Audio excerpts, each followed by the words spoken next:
What's up guys, Houndish here, and today we are jumping in with an update for Destiny 2 this week. And of course there is a patch today. This is the early December update, I believe, as Bungie referred to it. That'll be loading the Dawning into the game, but there'll be some other fixes and changes there. Additionally, we'll speak a bit about the Dawning event itself, new rewards, and the Eververse inventory that we'll find this week. Plus, we'll cover some extra updates from Bungie, key farmable rewards, and a bunch of other things in the video. So, as always guys, if you enjoy this one, a rating below really helps us on the channel, but now, let's get into it. And initially, Destiny gets update 8151 today. I believe this is one of a couple of updates that we might see in December. One of the things that we know will be fixed in this patch is that Bungie will fix issues preventing specific characters from being able to craft tonics, which of course has been a pretty frustrating one. On that note, Bungie have also said they've pushed out an update that should resolve issues with Tomb of Elders tonics, and players should receive more targeted weapons or rewards from the tonics as expected. Previously, they were straight up giving the wrong rewards, so those two are now sorted. Otherwise, we'll have to wait for patch notes from Bungie to get specifics on the other changes today. They had teased that they were going to buff Raiju's harness and fix issues with Sentinel Shield in December, but we're not certain if they'll be in the patch today, so I'll keep you posted at reset. Otherwise, it is the launch of the Dawning this week, so as we can see, it's about collecting ingredients, baking treats, and exchanging gifts to celebrate the season. And as always, we'll be earning Dawning Spirit by completing festive missions, baking new treats in the holiday oven, and exchanging gifts. And we can pick up the event card by visiting Eva Levante in the tower.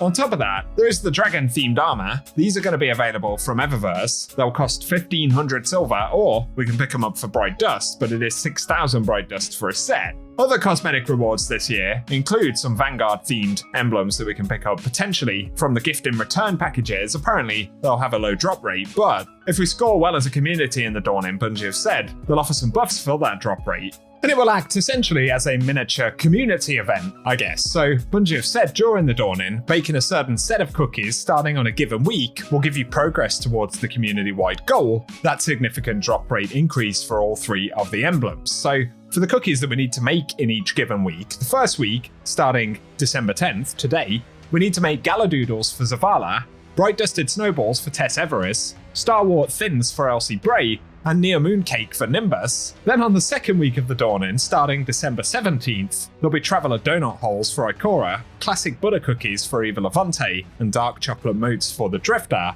Then on the third week, December 24th, we'll need Vanilla Blades for Shax, Lavender Ribbon Cookies for Saint 14, and Etheric Cold Snaps for Barracks. Bungie have said if we bake enough of them, we'll sooner than later reach the threshold, significantly increasing the drop rate chances for the emblems. So if you're very invested in picking those emblems up, that's certainly something to keep in mind.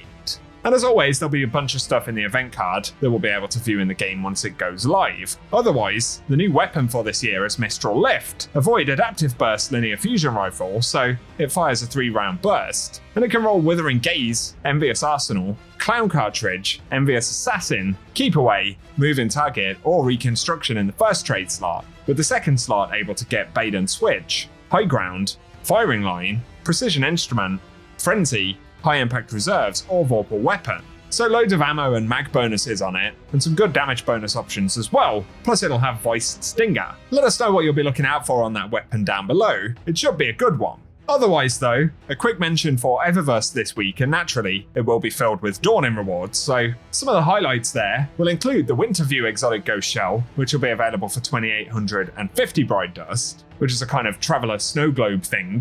Also, this is a new one this year, the Cocoa Shell, which is a pretty imaginative one. It's going to have loads of silver costs during the event, so keep in mind it will be up this week, according to the rotation, for 2850 Bright Dust. And we have the Dawning Lights exotic ship as well. That should sell for 2000 Bright Dust this week, so don't buy it for silver if you don't need to, of course. Otherwise, these are coming back from last year, but there's the Polar Prancer exotic Sparrow, and the Frostborn ornament for Black Talon. But as always, there'll be other items in the store this week as well, including all of the stuff that'll come up for silver, undoubtedly, with it being a seasonal event. And so that'll be the Dawning, really. That kind of sums up most of it. Let us know down below if you'll be taking part this year, going after any specific rewards, whether cosmetic or indeed the weapon. Other quick things to keep in mind this week in terms of rewards though. Trials of Osiris will return now that Iron Banner is concluded. There'll also be a seasonal challenge this week where you can get a bonus weapon, so that's a nice one to look out for. And for a quick rundown of farmable stuff, we've got Touch of Malice being farmable from King's Fall, and the Hierarchy of Needs being farmable from Spyro the Watcher. All of the legendary loot in both of those activities is farmable this week as well.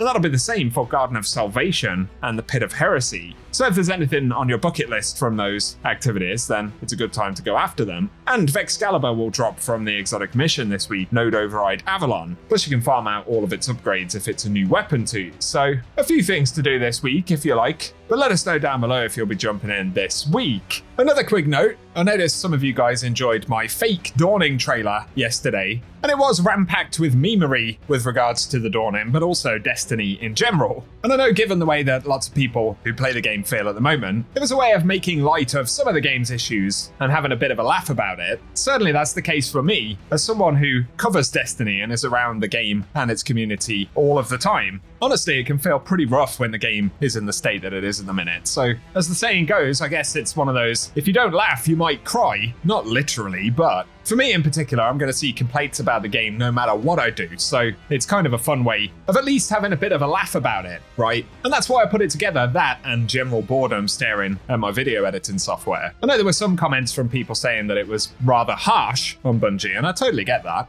But as I said yesterday, I'd like to think it was just ridiculous enough, just unfeasible enough, that it can be viewed as a bit of fun instead of some form of actual criticism. And of course, you need a critical eye if you're going to meme on some of Destiny's biggest problems, but 100% it was just a bit of fun and something of a coping strategy for myself. If you happen to miss that trailer of memery, I'll play it at the end of the video right here, why not? For today though, that is the video guys. I'm going to stop waffling. Let us know in the comment section if you are indeed going to jump into the Dawning, try and pick up the new weapon, grab the armor, any cosmetics. If you've enjoyed the video, a rating below really does help us out on the channel as well.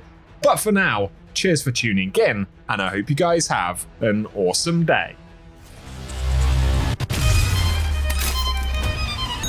I'm still decorating.